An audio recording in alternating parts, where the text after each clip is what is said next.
तेही सुद्धा करू. आपलं धरण पूर्ण बनलं आपल्याला. हो तुझं बरोबर आहे, पण अजूनही काही खेडोपाडीमध्ये लोकांना प्यायला पाणी नाही. कित्येक लोक काही किलोमीटर पायी जाऊन पाणी घेऊन येतात.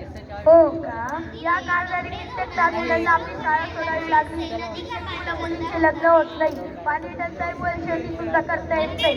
कित्येक या कारणाने बेरोजगारीचे प्रमाण वाढलेले आहे. कित्येक शेतकरी आत्महत्या करतात. अच्छा मित्र, आज तू माझे डोळे उघडले, पण आपण पाणी कसं वाचवू शकतो? चला तर मंडळी याबद्दल माहिती जाणून घेऊ.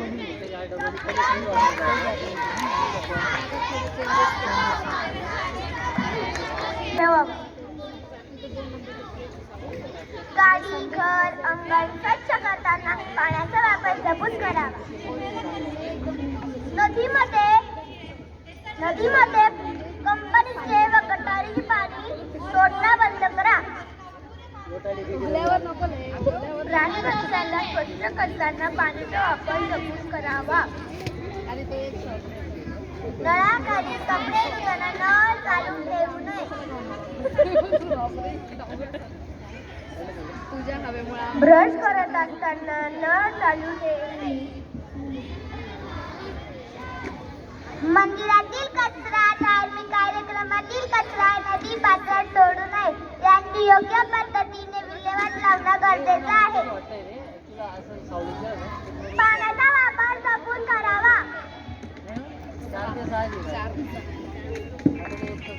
अंगणात पाणी शिंपडताना पाण्याचा वापर जपून करावा.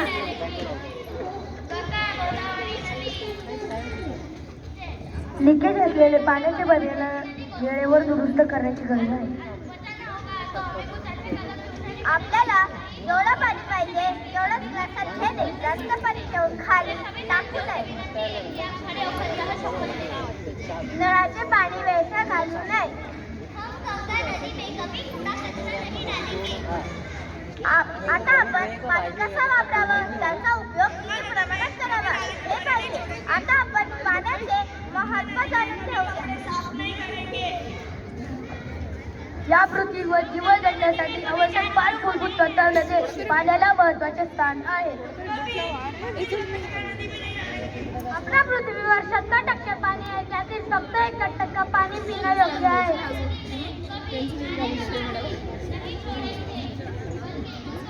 पृथ्वीवर पाण्याशिवाय मनुष्य, पशु, पक्षी, प्राणी, झाडे जिवंत राहू शकत नाही. शेती करण्यासाठी पाण्याचा उपयोग केला जातो. पाण्यामुळे मानवी शरीराची पचनशक्ती, शरीराचे तापमान स्थिर राहते. अनेक उपायांवर पाण्याचा चांगला परिणाम होतो.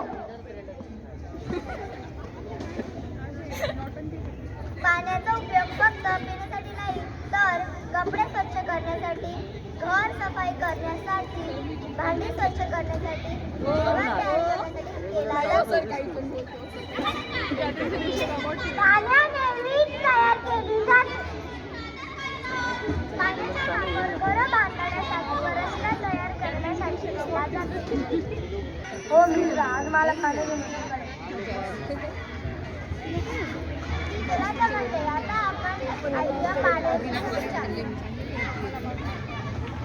चला सर्वजण शपथ घेऊया, ते पाणी वाचूया.